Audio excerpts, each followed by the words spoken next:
आज रूपा के घर की आया भी काम छोड़कर अपने घर भाग गई और उसका यही मानना था कि इस घर पर जरूर कोई साया है जो इस घर को बीमार कर जाता है।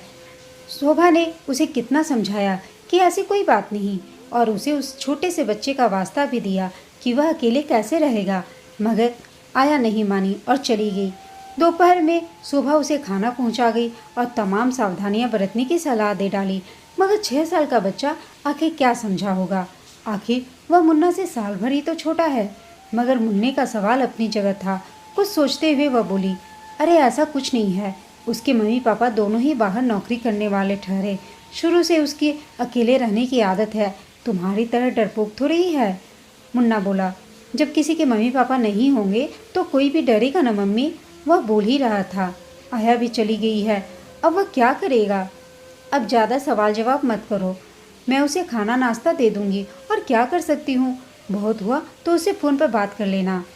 उसे उसकी मम्मी हॉर्लिक्स देती थी और उसे कॉर्नफ्लेक्स बहुत पसंद है। ठीक है, वह भी उसे दे दूंगी, मगर अभी सवाल पूछ पूछ कर मुझे तंग मत करो। और श्वेता को देखो कि वह क्या कर रही है।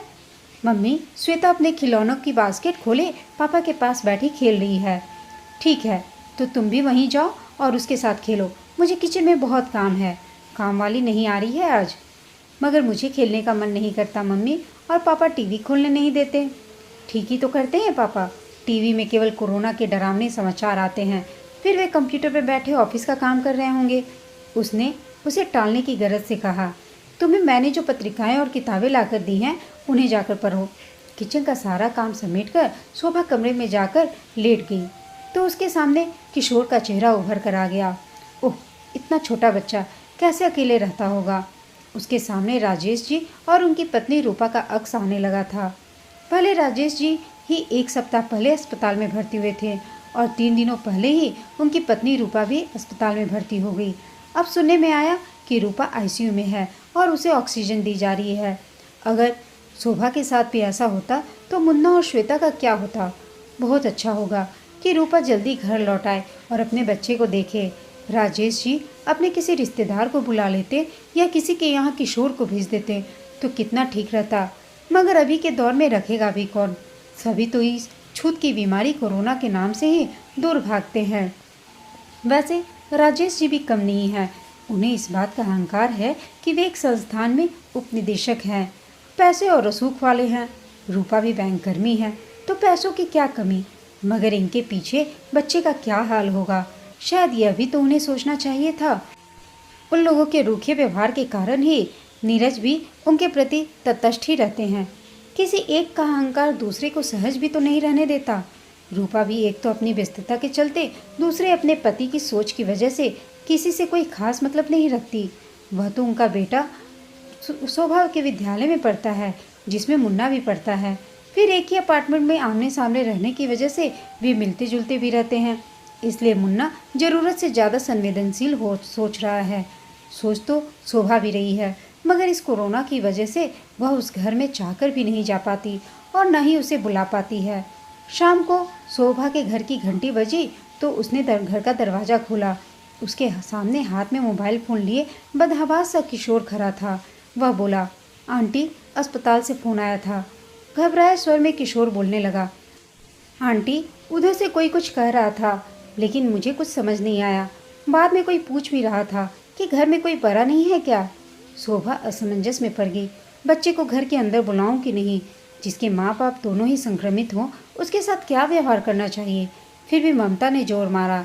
शोभा ने उसे अपने मुन्ने का अक्स दिखाई दे रहा था तो उसे घर के अंदर बुलाकर बिठाया और उसे मोबाइल फ़ोन ले कॉल बैक किया, मगर वह रिंग होकर जा रहा था। तब तक मुन्ना और नीरज ड्राइंग रूम में आ गए थे। मुन्ना उछलकर उसके पास चला गया। शोभा भी अभी कुछ कहती कि नीरज बोले, बच्चा है, उसे कुछ हुआ नहीं, उसका भी कोरोना से रिलेटेड टेस्ट हो चुके हैं, इसमें कुछ नहीं निकला। यह सुन शोभा थोड़ी आश्वस्त हुई। उधर मुन्ना बातें करते हुए किशोर के साथ दूसरी ओर चला गया था कि मोबाइल की घंटी बजी। फ़ोन अस्पताल से ही था। तब तक नीरज ने भी सोचा कि पड़ोसी के भाई जो अमेरिका में रहते हैं उनको फ़ोन करके यहाँ के हालात की जानकारी दे दें, लेकिन जब नीरज ने फ़ोन लगाया तो उधर से सीधा सा जवाब आया, उन लोगों ने अपने मन की करी है तो अब खुद ही भुगते। हॉस्पिटल से जब फ़ोन आया तो शोभा ने फ़ोन उठाया इधर हेलो कहा तो उधर से आवाज़ आई, आप राकेश जी के घर से बोल रही हैं? नहीं, मैं उनके पड़ोस से बोल रही हूँ, शोभा बोली। सब ठीक है ना? सॉरी मैम, हम मिसेज रूपा को बचा नहीं सके। 1 घंटा पहले ही उनकी डेथ हो गई है। आप उनकी डेड बॉडी लेने और अन्य औपचारिकताएं पूरी करने यहाँ आ जाइए। यह सुनकर शोभा का पैर थरथरा सा गया। यह वह क्या सुन रही है? नीरज ने आकर उसे संभाला और उसके हाथ से फ़ोन लेकर बातें करने लगा था। कहिए, क्या बात है? अब कहना क्या है? उधर से फिर वही आवाज़ आई, अब डेड बॉडी लेने की औपचारिकता रह गई है, आप आकर उसे पूरा कर दीजिए। सॉरी, हम इस संबंध में कुछ नहीं जानते, नीरज बोल रहे थे। मिसेज रूपा के पति राकेश जी आप ही के हॉस्पिटल में कोरोना वार्ड में एडमिट हैं, उनसे संपर्क कीजिए, हम तो उनके पड़ोसी हैं। इतना कहकर नीरज ने फ़ोन काटकर प्रश्नवाचक दृष्टि से शोभा को देखा। शोभा को जैसे काट मार गया था। बड़ी मुश्किल से उसने खुद को संभाला तो नीरज बोले, 1 नंबर का अहंकारी है राकेश, ऐसे आदमी की मदद क्या करना? कल को कहीं यह न कह दे कि आपको क्या ज़रूरत थी कुछ करने की। वैसे भी इस कोरोना महामारी के बीच बाहर कौन निकलता है, वह भी उस अस्पताल में जाना जहां वैसे पेशेंट भरे पड़े हों। तब तक किशोर उनके पास चला आया और पूछने लगा, आंटी मम्मी पापा लौट के आ रहे हैं ना? अंकल कुछ बताइए तो, किसका फ़ोन था? इस नन्हे अबोध बच्चे को कोई क्या जवाब दे? यह विकट संकट की घड़ी थी। उसे टालने के लिए शोभा बोली, अभी मैं तुम लोगों को कुछ खाने के लिए निकालती हूँ, पहले कुछ खा लो तुम सब। मुझे भूख नहीं है आंटी, मुझे कुछ नहीं खाना। कैसे नहीं खाना? नीरज द्रवित से होते हुए बोले। मुन्ना और श्वेता के साथ तुम भी कुछ खा लो किशोर। फिर वे शोभा से बोले, तुम किचन में जाओ, तब तक मैं कुछ सोचता हूँ। वो शोभा जल्दी से दूध में कॉर्नफ्लेक्स डालकर ले आई और तीनों बच्चों को खाने को दे दिया। फिर वह किशोर से मुखातिब होती हुई बोली, तुम्हारे नाना नानी या मामा मौसी होंगे ना? उनका कोई फ़ोन नंबर है तो दो, मैं उनसे बात करती हूँ। किशोर बोला, मेरी मम्मी का कोई नहीं है, वे इकलौती थी, मैंने तो नाना नानी को देखा भी नहीं। कोई बात नहीं बेटा, दादा दादी चाचा चाची तो होंगे। नीरज उसे पुचकारते हुए बोले, उनका ही फ़ोन नंबर बताओ। वह बच्चा बदहवास सा हो गया। दादा दादी का भी देहांत हो गया है। एक चाचा है लेकिन वे अमेरिका में रहते हैं, कभी कभी पापा उनसे बात करते थे। किशोर ने कहा, तो उनका नंबर निकालो। वह शीघ्रता से बोली, हम उनसे बात करते हैं। किशोर ने मोबाइल फ़ोन में वह नंबर ढूंढ कर निकाला। जब नीरज ने फ़ोन नंबर देखा तो वह हैरान रह गया। यह तो वही फ़ोन नंबर था जिस पर कुछ देर पहले उसने बात किया था। उसने शोभा से कहा, शोभा इस बार तुम अपने नंबर से फ़ोन लगाओ, शायद कुछ बात बन जाए। शोभा ने फ़ोन नंबर लिया और प्रयास किया। कई प्रयासों के बाद फ़ोन लगा तो उसने अपना परिचय दिया। आप महेश जी बोल रहे हैं? राकेश जी के भाई, मैं उनकी पड़ोसी शोभा बोल रही हूँ। आपके भाई और भाभी दोनों ही कोरोना पॉजिटिव हैं और अभी हॉस्पिटल में भर्ती हैं। उधर से फिर से वही रूढ़ी सी आवाज़ आई, तो मैं क्या करूँ? अरे आपको जानकारी दे रही हूँ, आप उनके रिश्तेदार हैं। उनका बच्चा 1 सप्ताह से फ्लैट में अकेला ही रह रहा है। कहा ना कि मैं क्या करूं? उधर से झल्लाहट भरी आवाज़ आई, उन लोगों ने अपने मन की करी है तो खुद ही भुगते। अस्पताल में ही भर्ती है ना, ठीक होकर वापस घर लौट आएंगे। और अब बार बार फ़ोन मत कीजिए।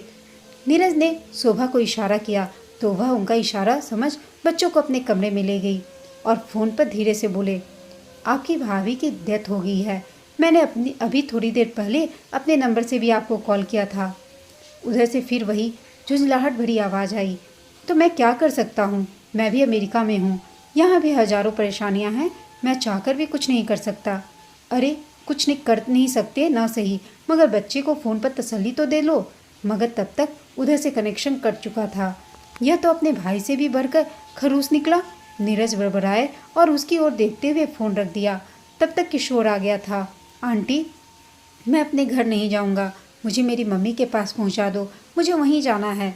तुम्हारी मम्मी अभी हॉस्पिटल में भर्ती है और वहाँ कोई नहीं जा सकता किशोर। तो मैं आप ही के पास रहूँगा आंटी, मुझे अपने घर में बहुत डर लग रहा है। ठीक है रह लेना, वह उसे पुचकारती हुई बोली। मैं तुम्हें कहाँ भेज रही हूँ, तुम खाना खाकर मुन्ने के कमरे में सो जाना। बच्चों के कमरे में एक फोल्डिंग बिछाकर उस पर बिस्तर लगा, वह उसे सुलाकर किचन में आ गई। ढेर सारे काम पड़े थे, उन्हें निपटाते रात के 11 बज गए थे। अचानक उस बेसुध सो रहे बच्चे किशोर के पास के मोबाइल घंघनाया। तो उसने दौड़कर फ़ोन उठाया। उधर अस्पताल से ही फ़ोन था। कोई रुचिका नामक नर्स उससे पूछ रही थी, मिस्टर राकेश ने किन्हीं मिस्टर नीरज का नाम बताया है, क्या वे घर पे हैं? वे मेरे पति हैं। मगर मेरे पति क्या कर लेंगे? शोभा ने कहा। मिस्टर राकेश बोले हैं कि वे कल उनके कार्यालय में जाकर उनके एक साथी से मिल ले और रुपये ले आएं। मैं कहीं नहीं जाने वाला, नीरज भड़क कर बोले। जान पहचान है नहीं और मैं कहीं कहाँ कहाँ भटकता फिरूंगा। बच्चे का मुंह क्या देख लिया, सभी हमारे पीछे पड़ गए हैं। इस समय हाल यह है कि लॉकडाउन है और बाहर पुलिस डंडे बरसा रही है, और इस समय कोई स्वस्थ आदमी भी अस्पताल जाएगा तो वह भी कोरोना ग्रस्त हो जाएगा। वह एकदम उलझन में पड़ गई। कैसी विषम परिस्थिति है, और उनकी बात भी सही थी। अब जो होगा कल ही सोचेंगे, कहते हुए शोभा ने बत्ती बुझा दी। सुबह किशोर जल्द ही जग गया था। उसने किशोर से पूछा, तुम अपने पापा के ऑफिस में उनके किन्हीं दोस्त को जानते हो क्या किशोर? हाँ, वह विनोद अंकल है ना, उनका फ़ोन नंबर भी है। एक दो बार उनका फ़ोन भी आया था। मगर अभी किस लिए पूछ रही हैं आप आंटी? ऐसा है किशोर बेटे, तुम्हारी मम्मी के इलाज और ऑपरेशन के लिए अस्पताल में ज़्यादा पैसों की ज़रूरत आ पड़ी है, और तुम्हारे पापा ने इसके लिए उनके ऑफिस में बात करने को कहा है। हाँ हाँ आंटी, वे डायरेक्टर है ना, वे ज़रूर पैसा दे देंगे। इतना कहकर किशोर मोबाइल में उनका नंबर ढूंढने लगा। फिर खोज कर बोला, यह रहा उनका नंबर। किशोर से फ़ोन लेकर उसने उन्हीं के फ़ोन पर धीमे स्वर में सारी जानकारी दे दी। ओह, यह तो बहुत बुरा हुआ, विनोद जी बोले। वैसे एक आदमी द्वारा आपके पास रुपये भिजवा रहा हूँ। मगर हम रुपयों का क्या करेंगे? शोभा बोली, अब तो बस मिट्टी को राख में बदलना है। आप ही उसका इंतजाम कर दे। मिस्टर राकेश अस्पताल में भर्ती हैं और उनका बेटा अभी बहुत छोटा है, मासूम है। उसे भेजना तो दूर, यह खबर भी बता नहीं सकती। अभी तो बात यह है कि डेड बॉडी को शमशान पर कैसे ले जाया जाएगा। संक्रामक रोग होने के कारण मेरे पति ने कहीं जाने से साफ मना कर दिया है। बिल्कुल ठीक किया, मैं भी नहीं जाने वाला, विनोद जी बोले। कौन बैठे बिठाए मुसीबत मोल लेगा? मैं देखता हूँ शायद कोई स्वयंसेवी संस्था यह काम संपन्न करा दे। लगभग 12 बजे दिन में एक आदमी शोभा के घर आया और उन्हें 10,000 रुपये देते हुए बोला, विनोद साहब ने भिजवाए हैं। शायद बच्चे की परवरिश में इससे आपको ज़रूरत पड़ सकती है। राकेश साहब कब घर लौटेंगे पता नहीं। उन्होंने एक एजेंसी के माध्यम से डेड बॉडी की अंत्येष्टि करा दी है। वह आदमी बोला, लेकिन हम पैसे लेकर क्या करेंगे? हमारे पास इतना पैसा है कि एक बच्चे को खिला पिला सके। रख लीजिए मैडम, समय संयोग कोई नहीं जानता। वह बोला, कब पैसे की ज़रूरत आ पड़े कौन जानता है कि फिर उनके पास है तभी तो दे रहे हैं। ओह, बेचारा बच्चा अपनी माँ का अंतिम दर्शन भी नहीं कर पाया। यह प्रकृति का कैसा खेल है। अच्छा है मैडम, कोरोना संक्रमित से जितनी दूर रहा जाए उतना ही अच्छा। जाने वाला तो चला गया, मगर जो है वे तो बचे रहे। किशोर दोनों बच्चों के साथ हिलमिल सा गया था।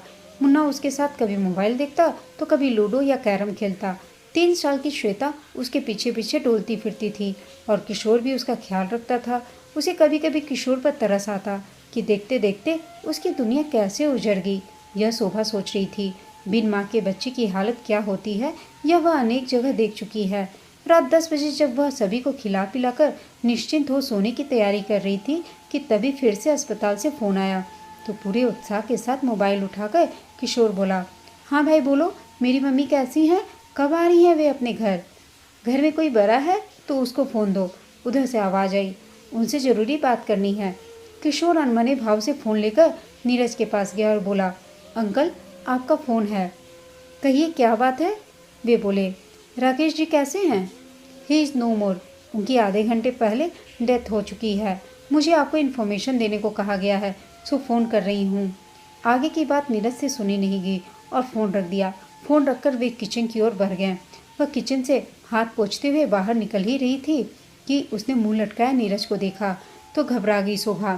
क्या हुआ जो घबराए हुए हो? हाथ पोंछते हुए उसने पूछा। फिर क्या कोई बात है? हॉस्पिटल से फिर से फ़ोन आया था। बेडरूम में चलो, वहीं बताता हूँ, कहते हुए नीरज बेडरूम में चले गए। वह उनके पीछे बेडरूम में आई तो वे बोले, बहुत बुरी खबर है शोभा, मिस्टर राकेश की भी डेथ हो गई। क्या? वह अवाक होकर बोली, उस नन्हे बच्चे पर यह कैसी विपदा आ पड़ी है? अब हम क्या करें? करना क्या है शोभा, ऐसी घड़ी में कोई कुछ चाहकर भी नहीं कर सकता। इतना कहकर वे विनोद जी को फ़ोन लगाने लगे। हाँ कहिए क्या हाल है? विनोद जी बोले, बच्चा परेशान तो नहीं कर रहा है? बच्चे को तो हम बाद में देखेंगे ही, बल्कि अभी भी देख ही रहे हैं। नीरज उदास स्वर में बोले, अभी अभी हॉस्पिटल से खबर आई है कि मिस्टर राकेश भी चल बसे। ओ माय गॉड, यह क्या हो गया? अब जो हो रहा है वह हम भुगत ही रहे हैं। उनकी डेड बॉडी की आप एजेंसी के माध्यम से अंत्येष्टि करा ही देंगे। सवाल यह है कि इस बच्चे का क्या होगा? यह तो बहुत बड़ा सवाल है सर। फिलहाल तो वह बच्चा आपके घर में सुरक्षित माहौल में रह रहा है, यह बहुत बड़ी बात है। विनोद जी बोले, सवाल यह है कि कब तक ऐसा चलेगा? नीरज ने कहा, बच्चा जब जानेगा कि उसके माँ बाप इस दुनिया में नहीं हैं तो उसकी कैसी प्रतिक्रिया होगी? अभी तो हमारे पास वह बच्चों के साथ है तो अपना दुख भूले बैठा है। मैं उसे रख भी लूँ तो वह रहने को तैयार होगा? मेरी पत्नी को उसे अपने साथ रखने में परेशानी नहीं होगी, बल्कि मैं उसके मनोभावों को समझते हुए यह निर्णय ले पा रहा हूँ। मान लीजिए कि मेरे साथ भी कुछ ऐसी ही घटना घटी होती तो मैं क्या करता? मेरे बच्चे कहाँ जाते? ऊपर वाले ने मुझे इस लायक समझा कि मैं एक बच्चे की परवरिश करूं, तो यही सही। यह मेरे लिए चुनौती समान है और यह चुनौती मुझको स्वीकार है। धन्यवाद मिस्टर नीरज जी, विनोद बोले, आपने मेरे मन का बोझ हल्का कर दिया। लॉकडाउन ख़त्म होने दीजिए तो आपके पास आऊँगा और बच्चे को राजी करना मेरी जिम्मेदारी है। विनोद जी ने आगे कहा, मैं उसे बताऊंगा कि अब उसके माता पिता नहीं रहे और आप लोग उसके अभिभावक हैं। उसकी परवरिश और पढ़ाई लिखाई के खर्चों की चिंता नहीं करें। यह सब सभी की जिम्मेदारी होगी ताकि किसी पर बोझ न पड़े और वह बच्चा एक जिम्मेदार नागरिक बन सके। नीरज की बातों से शोभा को परम शांति मिल रही थी। वह भी पास बैठी नीरज की बातें सुन रही थी। उसे लग रहा था कि उसका तनाव घटता जा रहा है और वह एक और बेटे की माँ बन गई है। सच ही तो है, कोरोना ने कई बच्चों को अनाथ कर दिया है। दोस्तों, आपको यह छोटी सी कहानी कैसी लगी कमेंट करके बताइएगा। साथ ही कहानी अच्छी लगी हो तो इसे लाइक, शेयर और चैनल को सब्सक्राइब अवश्य कीजिएगा। कहानी सुनने के लिए आप सबका धन्यवाद।